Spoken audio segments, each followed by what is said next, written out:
बड़ी खबर से तो देहरादून में जिलाधिकारी सविन बंसल ने विगत दिवस चारधाम यात्रा व्यवस्थाओं का निरीक्षण किया। जिलाधिकारी ने चारधाम यात्रा ट्रांजिट कैंप में यात्रियों की सुविधा और सहायता के लिए सभी व्यवस्थाओं को चाक चौबंद रखने के निर्देश दिए। इस दौरान जिलाधिकारी ने चारधाम यात्रा से जुड़े अधिकारियों से सुगम और सुरक्षित यात्रा को लेकर आवश्यकताओं की जानकारी भी दी। जिलाधिकारी ने कहा के कारण यात्रा व्यवस्थाओं में कोई कमी नहीं रहनी चाहिए। विभागों को अतिरिक्त फंड की आवश्यकता है तो जिला प्रशासन की फंड की व्यवस्था भी करेगी। तो जिलाधिकारी ने चारधाम यात्रा ट्रांजिट कैंप ऋषिकेश में पंजीकरण काउंटर, चिकित्सा कक्ष, यात्री प्रतीक्षालय, भोजन आवास, पेयजल, शौचालय एवं साफ सफाई व्यवस्थाओं को परखा।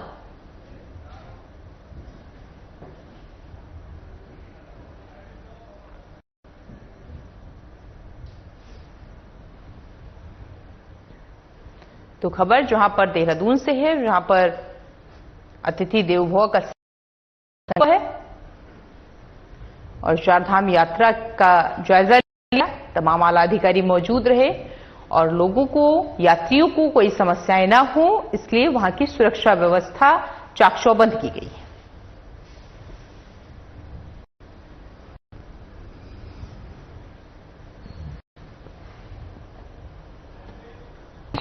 तो खबर जहां पर ऋषिकेश में चारधाम यात्रा का निरीक्षण किया गया। चूंकि भारी संख्या में यात्री जा रहे हैं, श्रद्धालु जा रहे हैं, तो उनको कोई समस्याएं ना हो, इसलिए वहां के तमाम आला अधिकारी ने वहां को देखा, जांचा, परखा। तो देहरादून से खबर।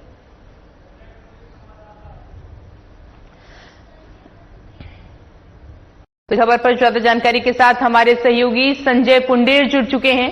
संजय, चूंकि अब चारधाम यात्रा को लेकर के व्यवस्थाओं का निरीक्षण देखा जा रहा है, इससे संबंधित क्या कुछ जानकारी है अभी आपके पास?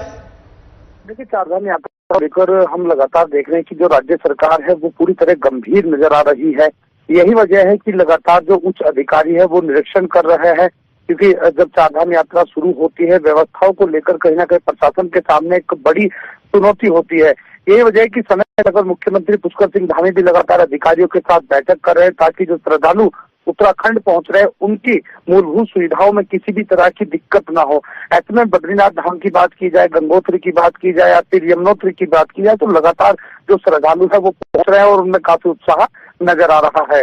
जी प्रिया। संजय, अगर हम व्यवस्थाओं की बात करें तो ये सिर्फ पहला ऐसा मौका नहीं है जब उसका जायजा लिया गया, निरीक्षण किया गया। इससे पहले भी तमाम ऐसे मौके हैं जब आलाधिकारी वहां पर पहुंचे हैं। और अगर हम धामी की बात करें, सीएम धामी की, तो वो खुद इसकी बागडोर अपने हाथ में लिए रहते हैं कि वहां पे जो लोग आ रहे हैं दूसरे राज्यों से, उनको किसी भी तरीके की कोई समस्याएं ना हो। तो क्या ये जो चीजें हैं ये अभी भी वैसे ही चल रही हैं या इसमें इसको और थोड़ा बढ़ाया गया है, बड़े स्तर पर किया गया है, इसका कोई अगला स्तर है? देखिए प्रिया, लगातार एक और जहां चारधाम यात्रा है तो दूसरी ओर अब अगले माह कावड़ यात्रा भी शुरू होने वाली है। तो उसी को लेकर जो अधिकारी है वो लगातार निरीक्षण कर रहे हैं, क्योंकि सीएम धामी ने साफ कहा है कि अगर जो श्रद्धालु यहाँ पर पहुंच रहे हैं उनकी व्यवस्थाओं में कोई दिक्कत होती है या फिर किसी भी तरह की बढ़ती जाती है तो कतई भी बर्दाश्त नहीं किया जाएगा। और ये कोई पहला मौका नहीं, हम लगातार देखते हैं कि हर साल इस तरह की तमाम व्यवस्थाएं होती है, लेकिन उसके बावजूद भी जो कुछ श्रद्धालु उत्तराखंड पहुंचते हैं तो कहीं ना कहीं वो व्यवस्थाओं को लेकर नाराज नजर आते हैं। सबसे पहले साफ सफाई की बात की जाए या फिर टूटी सड़कों की बात की जाए, तो तमाम ऐसे रास्ते भी है जहाँ पर हम देखते हैं कि जो यात्रियों को चलने में काफी परेशानी का सामना करना पड़ता है।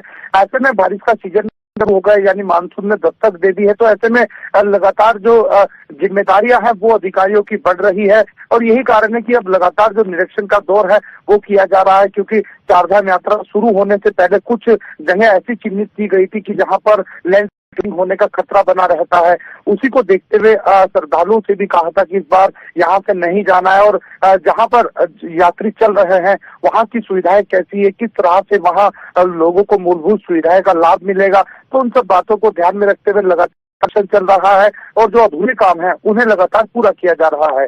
प्रिया।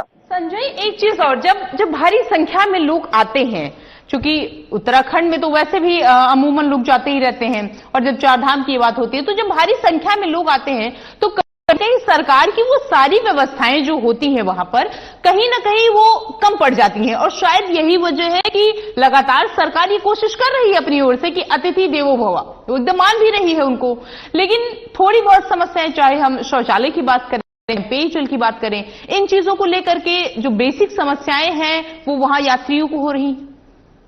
अब देखिए, लगातार ही हम देखते हैं कि चारधाम यात्रा शुरू होने से पहले तमाम वायदे किए जाते हैं और धरातल पर उन वादों को उतारने का काम भी किया जाता है, लेकिन जब श्रद्धालुओं की संख्या में इजाफा होता है तो कहीं ना कहीं जो व्यवस्थाएं होती है वो पूरी तरह धराम हो जाती है। यानी जो व्यवस्थाएं की बात की जाती है उन व्यवस्थाओं को वहां देखा नहीं जाता है। यानी जो श्रद्धालु होते हैं उन्हें काफी दिक्कतों का सामना करना पड़ता है, जिसको लेकर हर साल राज्य सरकार की तमाम बड़ी बैठकें भी होती है और बैठक में ये भी कहा जाता है कि इस बार श्रद्धालुओं को कोई दिक्कत नहीं होगी।